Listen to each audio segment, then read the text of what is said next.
guys, welcome back to my channel. It's me, Demi.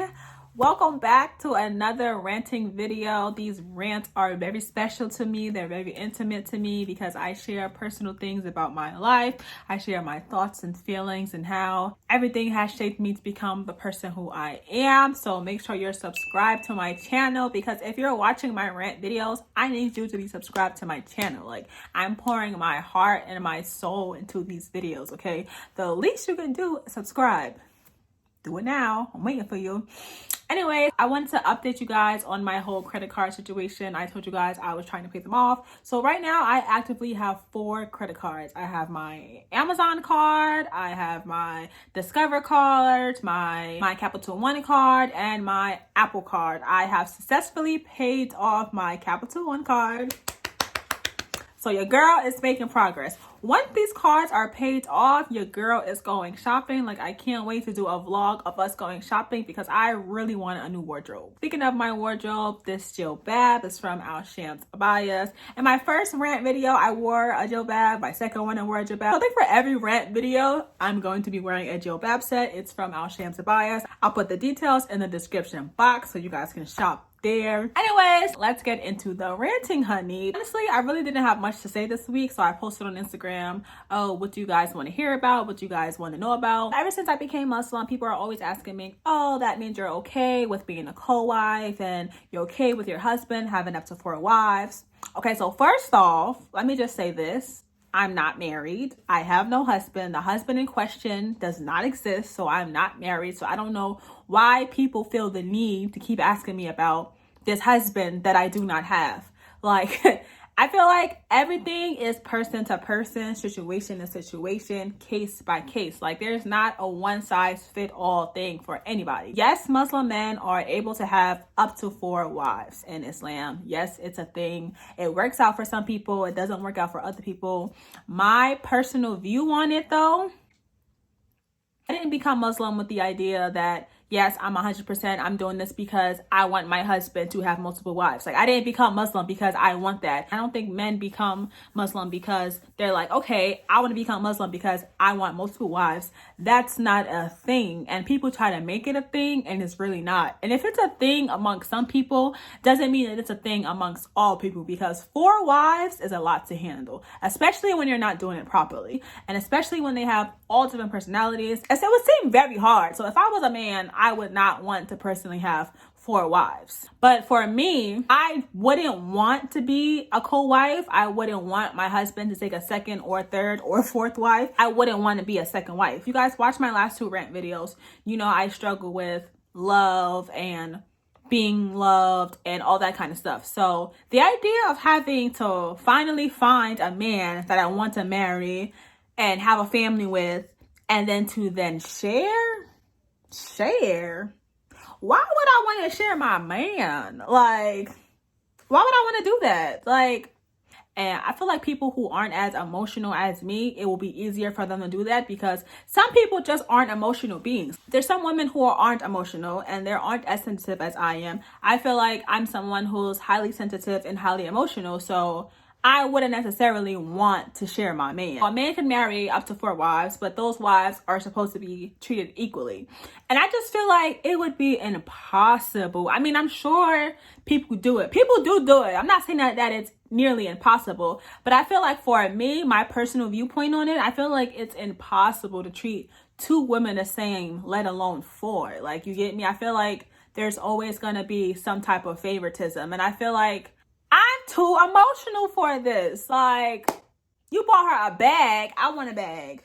You bought her a house, I want a house. You gave her a baby, I want a baby. Like, I just feel like it's not gonna work for me. I grew up in favoritism. Like, it wasn't intentional, but I definitely saw it as I was growing up. I feel like my older sister was favored and my brother was favored. Those 2, they had more of a connection with my mother than I did. Like, in my last rant video, I told you guys how I didn't have that mother-daughter relationship with my mom that I would hope for. But I feel like my sister and my mom, they did. Like, they bumped heads a lot growing up, but I feel like they were tight. And I feel like my brother was definitely my mom's favorite child. That man could get away with anything and he would be gifted. Like, I remember being young and he got like all F's. He had F's in every subject. Like, he wasn't like stupid or mentally challenged or something, but he was just in the streets. Like, he was just a bad boy, quote unquote. And he had got F's on every single thing, suspended from school, all of that. He used to get Jordans, name brand stuff. I have never had a pair of Jordans, okay? Even with my own money, I refuse to buy a pair because it's just like, they are way too much money. But he definitely was favored. And I also lived with my grandmother for a long period of my time as well. She definitely favored him. Like, he lived in her house up until she passed away. He was definitely favored. Even amongst siblings, like, I feel like my sister favored my brother more than she favored me. But now I feel like I'm her favorite sibling. But back then, that was her homie. Like, I lived with my sister for some point in time. They were definitely BFFs. So I feel like I was never anyone's favorite. Actually, when my grandfather was alive, I think I was kind of his favorite grandchild at the time because all my siblings, all my family, they're crazy. And I feel like I was the most normal one. So I kind of feel like I was his favorite, but I was like too young and we didn't connect that much. So I couldn't really see that I was his favorite. But looking back on it, I feel like I was his favorite in a sense. So I feel like when I finally get married, I want to be the favorite. I would hate for my husband to get a co-wife. Like, if me and my husband are married and he goes out and get a co-wife, I would be so mad. Because a Muslim man doesn't have to tell his wife that he's taking on a second wife. He doesn't have to tell her. He doesn't have to ask her. I mean, he should tell her, but he doesn't have to. He can tell her after they're already married. I mean, that would be pretty messed up to do, but we don't have to have discussion about it. I just feel like personally, it would be very hard for me to be a co-wife. I mean, if I was a co-wife, I know it would be very hard. And I know it would have to be because I am absolutely 100% in love with this man. Like, this man has to be perfect. Check all of the boxes for me to want to marry him if he already has a wife or allow him to have a co-wife. Like, this man has got to be everything in my eyes in order for me to want to be able to do that. And I don't necessarily know how my life is going to go. I don't have my life planned to the T, but I know the kind of person that I am. And I know that I get jealous easily. I know that I'm clingy as heck. Like, I'm super clingy. Like, I want to be in your skin. Like, I want us to be conjoined twins. And how are we going to do that if you at somebody else's house when you're supposed to be at my house? I want to sleep with my husband every night. Every night, I want me and my husband to be in the same bed. How are we going to do that if you got some other wives? Now, if my husband did come to me, if I was already married, and my husband did come to me like, yo, I'm finna get married again. In that case, I'm going to just be like, okay. I'm not going to just pack up my stuff and leave. I'm just going to be like, okay, well, since you feel as though you're ready to get married again, or that's something you want to do, I am not paying a single bill from this point on, because the man is supposed to take care of the woman. Like, in our religion, like being Muslim, the man is supposed to take care of the woman. Like, he's supposed to provide her with food, shelter, take care of everything that she needs so that she can be taken care of. So if he feels as though he can take on another wife, then okay, I need all my needs met. Like, I need all my bills paid. I'm not paying rent. I'm not buying toilet paper. Do not ask me to buy no toilet paper. You got money to take care of another family. So I'm not paying for anything. That's going to be a condition of you getting married again. Like, you can marry whoever you want to marry, but once you do that, just know I am not contributing to this household any longer. I will clean, I will cook, but I'm not providing financially to the situation because I don't have to, because you have enough money, whereas you can take care of me and you can take care of another family. So let it be that.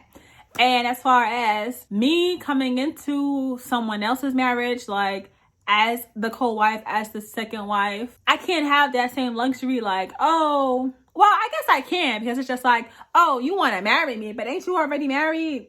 How you going to take care of me and her? Okay, well, if you can do it, then you got to pay all my bills, because, wait, I don't know. I don't know how it would be coming into someone else's marriage, but I don't know. I just think that it works for some people and it doesn't work for other people. I'm not saying that I necessarily would never enter into that kind of situation, but it's not preferred for me. Like, I'm not wanting to do that. I'm not seeking that. I'm not wishing that for myself. Like, I would just want one husband. I want my husband to have one wife, and that's it. Like, period. So that's my opinion on that. Don't ask me no more. I said what I said. Now I want to get into this ancestry thing, because y'all know I took 2 DNA tests to try to find my daddy. So I took ancestry and then I took Metagene. So ancestry, it didn't confirm who my father was, but I had a close match, which was this guy, Jason Lassiter. It said that he was my uncle. So one of his siblings might be my father, but he only got one sibling. So that's most likely my father. But he was very standoffish. He didn't want to answer my questions. He at one point just stopped responding to me completely.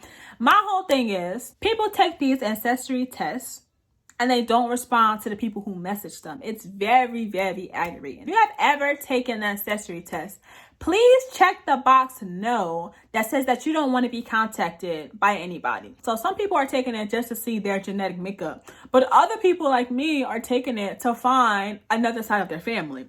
And I have messaged countless amount of people on Ancestry, and they have not responded to me. And it makes me very frustrated, very aggravated. I'm sick to my stomach about this. Like, I will say a nice message to them, like, hey, how you doing? Seems like we're cousins.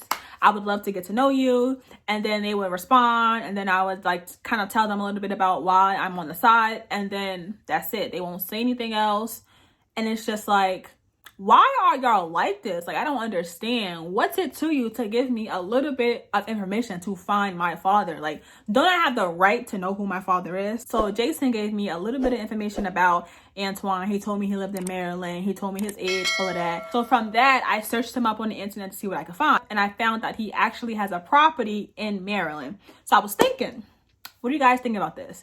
I was thinking about writing him a letter, telling him who I am, including some pictures, and just like, you know, asking him, reaching out to him if he would be interested in a meeting, if he could send me some pictures of himself. Like, he could tell me that he doesn't want to meet and I'll be just fine with that, but please just send me a picture. Let me know what you look like, please. Can I just have that kind of closure?